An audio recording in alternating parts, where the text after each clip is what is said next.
on perfect wisdom. With the divisions of the Abhisame Alamkara. Translated by Edward Conze. University of California Press, Berkeley, Los Angeles, London. Translation of the Sutra. Chapter 3, Observations. Various preliminary instructions. A short outline of method of coursing in perfect wisdom. Instructions. Instructions about the progress. Sariputra. How then should the bodhisattva, the great being, course in perfect wisdom? The Lord. Here the bodhisattva, the great being, coursing in the perfection of wisdom. Truly a bodhisattva does not review a bodhisattva, nor the word bodhisattva, nor the course of a bodhisattva, nor the perfection of wisdom, nor the word perfection of wisdom. He does not review that he courses, nor that he does not course. He does not review form, feeling, perception, formative forces, or consciousness. And why?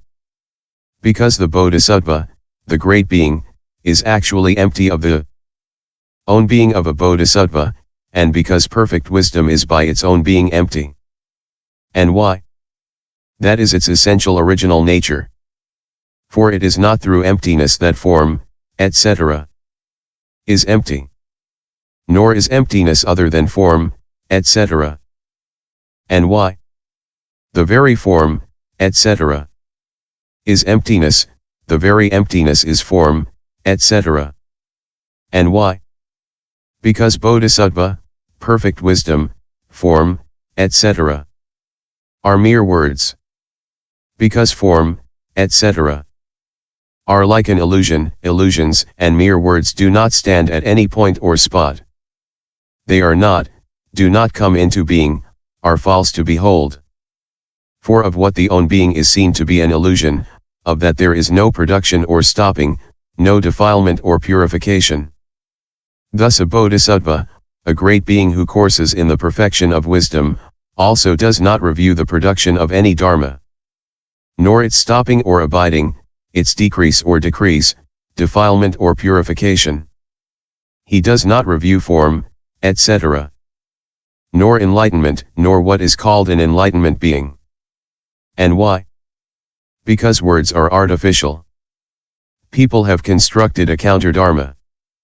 They express it conventionally by means of an adventitious designation which is imagined and unreal, and they settle down in that conventional expression. A bodhisattva, a great being who courses in perfect wisdom, does not review that which is said to correspond to all those words, does not get at them. Not reviewing them, not getting at them, he does not mind them, does not settle down in them. Furthermore, a bodhisattva, a great being who courses in the perfection of wisdom, does not consider the fact that these are mere words, i.e., this bodhisattva, this enlightenment, this Buddha, this perfection of wisdom, this coursing in the perfection of wisdom, this form, etc.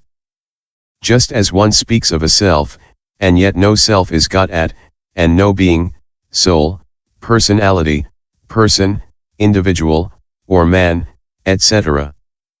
on account of unascertainable emptiness. And why? Because there a bodhisattva does also not review that by means of which he would settle down. Coursing thus, a bodhisattva, a great being courses in perfect wisdom. B. Superiority of bodhisattvas over disciples. If this continent of Jambudvipa were filled with monks similar in worth to Sariputra and Maudgalyayana, like a thicket of reeds, bamboos, or sugar cane, of tall grass, or rice, or sesamum plants, their wisdom does not approach the wisdom of a bodhisattva who courses in perfect wisdom by 100th part, nor by 1000th part, nor by a 100th part.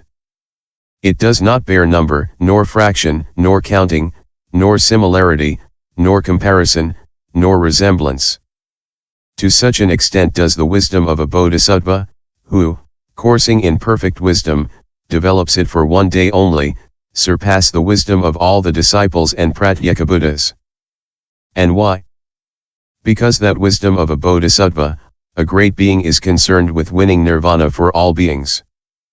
And that would hold true even if not only Jambudvipa, but if the great Trichiliocosm, or even if all the countless world systems in each of the 10 directions were filled with monks similar in worth to Sariputra and Maudgalyayana. Sariputra. The wisdom of the stream winners. The wisdom of once returners. Never returners. Arhats and Pratyekabuddhas, the wisdom of a bodhisattva, the wisdom of a Tathagata, all these kinds of wisdom are not differentiated, they are not isolated, unproduced, without own being, and empty. But no distinction or difference can be got out of that which is not broken apart, which is isolated, unproduced, without own being and empty. But no distinction or difference can be got out of that which is not broken apart, which is isolated, unproduced, without own being and empty. How then does the wisdom which a bodhisattva has developed for one day only, that wisdom of one who is coursing in perfect wisdom, surpass the wisdom of all the disciples and Pratyekabuddhas? The Lord. When you consider, Sariputra, the task of a bodhisattva, a great being who courses in perfect wisdom, for which the wisdom, developed for one day only, has been set up and furnished with the best of all modes.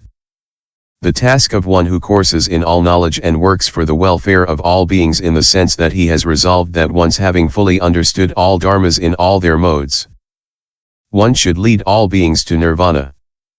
Is that also the task for which the wisdom of all the disciples and Pratyekabuddhas has been set up? Sariputra. No indeed, O Lord. The Lord. What do you think? Sariputra.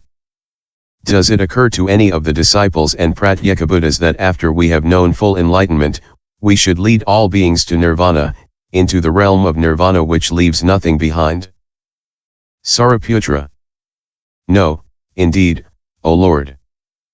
The Lord. One should therefore know that this wisdom of the disciples and Pratyekabuddhas bears no comparison to the wisdom of a bodhisattva even though developed for one day only. What do you think? Sariputra.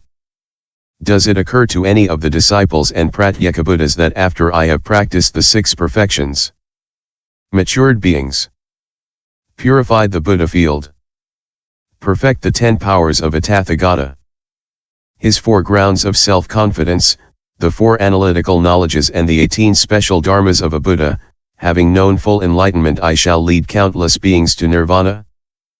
Sariputra. No, O Lord. The Lord. But such are the intentions of a bodhisattva. A glowworm, being a mere insect, does not think that its light could illuminate the continent of Jambudvipa, or shine over. Just so the disciples and Pratyekabuddhas do not think, not even one of them, that they should, after winning full enlightenment, lead all beings to nirvana. But the sun, when it has risen, sheds its light over the whole of Jambudvipa. Just so a bodhisattva, after he has accomplished the practices which end in full enlightenment, leads countless beings to nirvana. Sariputra, how does a bodhisattva, a great being, after he has stepped above the level of all the disciples and Pratyekabuddhas, reach the irreversible level, and purity the path to enlightenment?